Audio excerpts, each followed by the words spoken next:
कहानी की शुरुआत में बताया जाता है कि जिन्होंने भी प्रिंसेस जिंगजियू का विरोध किया था, प्रिंसेस ने उनके शोल्डर पर घोस्ट आई कर्स दे दिया था और यह कर्स जनरेशन टू जनरेशन ट्रांसफर होता रहा, जो हजारों साल बीत जाने के बाद भी अभी तक खत्म नहीं हो पाया। इसलिए कर्स वाले लोग ड्रैगन बोन सेलेस्टियल टोम और मूचेन ओरब को खोजना चाहते हैं, क्योंकि ये दोनों जब कंबाइन होंगे फिर कर्स खत्म हो जाएगा। इसके बाद हम एक प्रोफेसर को देखते हैं जो ड्रैगन बोन सेलेस्टियल टोम के ऊपर लिखे हुए सेंटेंस का मीनिंग समझ रहा था और इसमें पता चलता है कि मूचेन ओरब ऐसी जगह पर है जहाँ पर ड्रैगन छुपे हुए हैं और वहाँ एक सांप की कुंडली भी है। इस पर बाई कहता है कि यह जगह तो बहुत स्पेशल लगती है। इसके बाद हम गोल्डी और फैटी को देखते हैं जो ड्रैगन बोन सेलेस्टियल टोम की बात पर लोगों के साथ में झगड़ा कर लेते हैं, लेकिन तभी मिस्टर जू यहाँ पर आ जाता है, जिसे देखते ही सब शांत हो जाते हैं और यहाँ इसकी डॉटर लिलोंग भी मौजूद थी। फिर मिस्टर जू घोस्ट आई कर्स के बारे में बताता है, जिसे खत्म करने के लिए कुछ लोग माउंटेन में गए थे, जहाँ पर उनका सामना इंसानी फेस वाले स्पाइडर और रेड आई वाले भेड़ियों से हुआ था। वहीं professor dragon bone celestial tome के लास्ट वाले 3 सेंटेंस के मीनिंग को नहीं समझ पाता।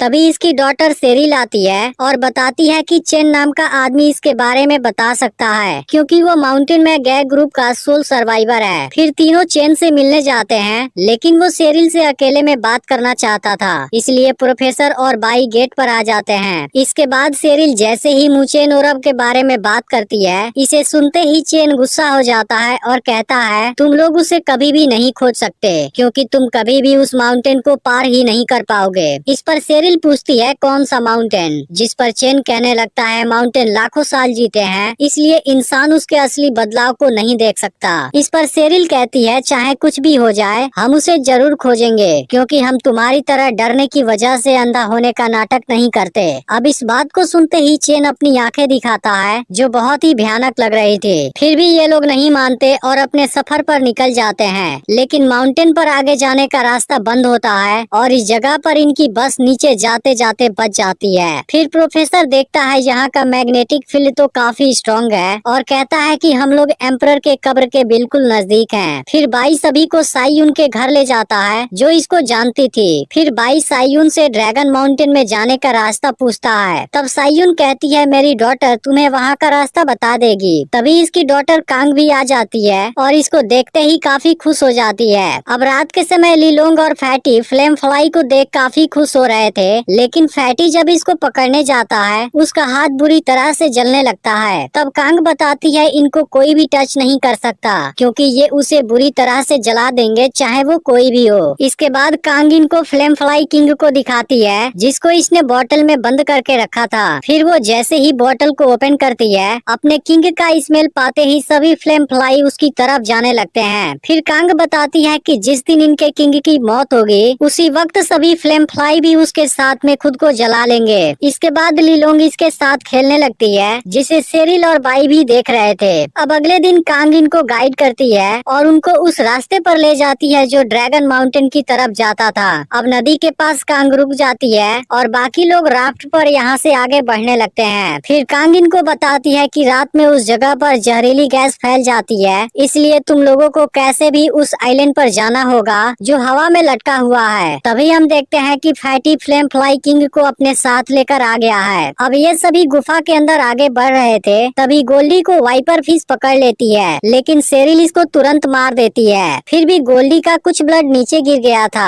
तभी सेरिल बताती है कि वाइपर फिश ब्लड की स्मेल मिलते ही वायलेंट हो जाती हैं, लेकिन इसमें से कोई भी गिरे हुए ब्लड को नोटिस नहीं कर पाता, जबकि वाइपर फिश को इसकी स्मेल मिल जाती है और इनका ग्रुप तुरंत इनका पीछा करने लगता है। अब इनको कुछ भी समझ नहीं आता और ये वाइपर फिश इन पर हमला कर देते हैं, जिसके बाद ये लोग भी अपनी जान बचाने के लिए इनको मारने लगते हैं। तभी इसी बीच फैटी पत्थर से टकराकर पानी में गिर जाता है, लेकिन फिर भी ये लोग उसे ठीक समय पर बचा लेते हैं। तभी इसकी नजर ऊपर जाती है, जहाँ बहुत सारी डेड बॉडी लटकी थी। इसी बीच गोल्डी पर एक बड़ी वाइपर फिश हमला करती है और गोल्डी इसको डेड बॉडी में लगे चेन के ऊपर फेंक देता है। अब इसकी वजह से चेन टूट जाती है और सभी डेड बॉडी पानी में गिरने लगते हैं। इसके बाद इसमें से उड़ने वाले छोटे क्रिएचर बाहर आते हैं और इन लोगों पर हमला करना शुरू कर देते हैं। यह देख बाई तुरंत सेरिल को बचाता है, जबकि प्रोफेसर और गोल्डी आग वाली मशीन से इनको मारने लगते हैं। फिर भी ये क्रिएचर बहुत बड़ी संख्या में थे और अब इनके मशीन का फ्यूल भी खत्म खत्म होने वाला था। यह देख बाई एक बम का यूज करता है, लेकिन यहाँ पर आगे जाने का दो रास्ता था।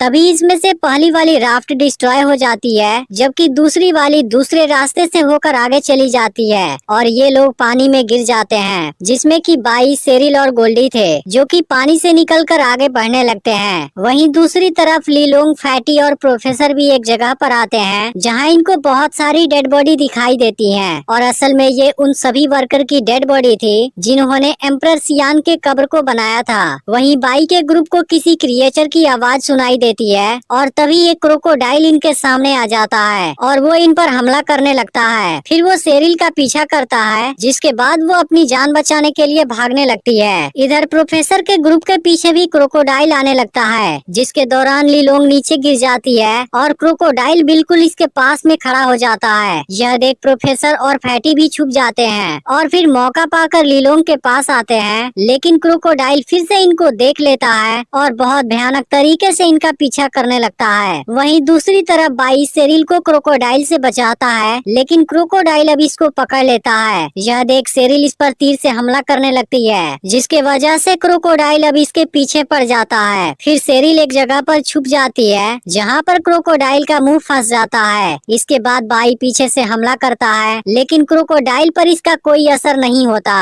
इसके बाद बाई सेरिल से प्रोफेसर को खोजने के लिए कहता है और क्रोकोडाइल को अपने पीछे ले जाता है। वहीं क्रोकोडाइल प्रोफेसर को मारने वाला था, लेकिन तभी सेरिल आकर इसके आंख में तीर मार देती है। फिर वो इसे अपने पीछे ले जाती है और सामने से बाई भी आता है, लेकिन दोनों ऊपर लटक जाते हैं, जबकि क्रोकोडाइल आपस में टकरा जाते हैं। फिर सभी लोग इस जगह पर मिल जाते हैं, लेकिन इसी वक्त यहाँ और भी क्रोकोडाइल आ जाते हैं। यह देखते ही सभी लोग भागते हैं, लेकिन अब आगे एक गहरी खाई थी। फिर भी इनके सामने कोई ऑप्शन नहीं था और ये लोग नीचे कूद जाते हैं, लेकिन तभी पता चलता है क्रोकोडाइल यहाँ पर भी हैं। फिर इसी बीच बादल गरजते हैं और इस बात से क्रोकोडाइल डरने लगते हैं, जिसका फायदा उठाकर सभी लोग इनसे बच निकलते हैं। तभी प्रोफेसर हवा में लटके आइलैंड को देखता है और सभी लोग उसकी तरफ जाने लगते हैं, लेकिन बदकिस्मती से क्रोकोडाइल यहाँ पर भी थे। इसके बाद ये लोग फिर से बादल के गरजने का फायदा उठाते हैं और यहाँ से निकलने की कोशिश करते हैं, लेकिन तभी क्रोकोडाइल प्रोफेसर पर हमला कर देता है और प्रोफेसर एक जगह पर फंस जाता है। अब यह देखते ही सब लोग उसकी मदद करने लगते हैं। इसी बीच बाई यहाँ पर गहरी खाई देखता है और एक प्लान बनाता है। फिर सेरिल क्रोकोडाइल को अपने पीछे ले जाती है और खुद बाई के साथ वहीं नीचे छुप जाती है, जबकि बहुत से क्रोकोडाइल यहाँ से नीचे गिर जाते हैं। अब यह लोग मौका पाते ही आइलैंड के ऊपर जाने लगते हैं, लेकिन बचे हुए क्रोकोडाइल यहाँ भी इनका पीछा करने लगते हैं। यह देख बाई सभी को ऊपर भेज देता है और खुद इस ब्रिज को तोड़ देता है। इसके बाद वह तो कैसे भी बच जाता है, जबकि सभी क्रोकोडाइल नीचे गिर जाते हैं। अब सभी लोग आइलैंड के ऊपर होते हैं और यहाँ का नजारा बहुत ही शानदार होता है। फिर अगले दिन यह लोग आगे जाते हैं, लेकिन तभी पानी के अंदर कुछ हलचल होती है और अब इनके सामने एक क्रैब आ जाता है, लेकिन इसको मारना आसान नहीं था, क्योंकि वो पानी के अंदर जाते ही अपने आप रिकवर हो जाएगा। इसके बाद सभी लोग अलग अलग डायरेक्शन से हमला करने लगते हैं, जिसमें फैटी इसके पेट को जख्मी कर देता है। तभी क्रैब लीलोंग पर हमला करने जाता है, लेकिन प्रोफेसर और गोल्डी इसको रस्सी में फंसा लेते हैं, जबकि बाई इस पर ऊपर से हमला करता है, लेकिन तभी क्रैब खुद को आजाद कर लेता है और लीलोंग पर हमला कर देता है। इसके बाद लीलोंग ऊपर चढ़ने लगती है, लेकिन क्रैब यहाँ भी हमला करता है, जिसकी वजह से वो नीचे गिरने वाली होती है, लेकिन फैटी इसको ठीक समय पर बचा लेता है। तभी क्रैब फिर से हमला करने आता है, जिसमें लीलोंग इसके सामने आ जाती है। यह देख प्रोफेसर और बाकी लोग क्रैब को रस्सी में फंसाते हैं और फिर इसके नजदीक ब्लास्ट भी करते हैं, जिसके बाद वो बुरी तरह से जख्मी हो जाता है, लेकिन वो अभी भी जिंदा था और तुरंत पानी के अंदर चला जाता है। तभी बाई को एक आइडिया आता है, वो भी पानी के अंदर चला जाता है और क्रैब के ऊपर अपना ब्लड लगा देता है। फिर ब्लड के स्मेल से वाइपर फिश जैसे ही आने लगते हैं, बाई वहाँ से भागने लगता है, जबकि वाइपर फिश क्रैब को एक झटके में डिस्ट्रॉय कर देते हैं। इसके बाद यह लोग बाई को ऊपर खींच लेते हैं। फिर लीलोंग इनके तरफ आने लगती है। सबको लगता है कि वो बिल्कुल ठीक है, लेकिन तभी वो अचानक से नीचे गिर जाती है। अब यह देखते ही सभी लोग परेशान हो जाते हैं, लेकिन लीलोंग बुरी तरह से जख्मी हो गई थी। फिर वो फैटी को अपने दिल की फीलिंग बताती है और आखिर में उसकी मौत हो जाती है, जिसे देख सब काफी दुखी हो जाते हैं। इसके बाद ये लोग उसकी बॉडी को ताबूत में रखते हैं और नदी में बहा देते हैं, जो इसी के साथ गुफा के एंट्रेंस पर चली जाएगी। लेकिन प्रोफेसर अब 7वें लाइन का मतलब समझ गया था, जिसके अनुसार इनको हार मान लेना चाहिए, नहीं तो अब आगे जो भी जाएगा उसकी मौत पक्की है। इस पर बाई कहता है कि अब वापस जाने से हमारा कर्ज खत्म हो जाएगा।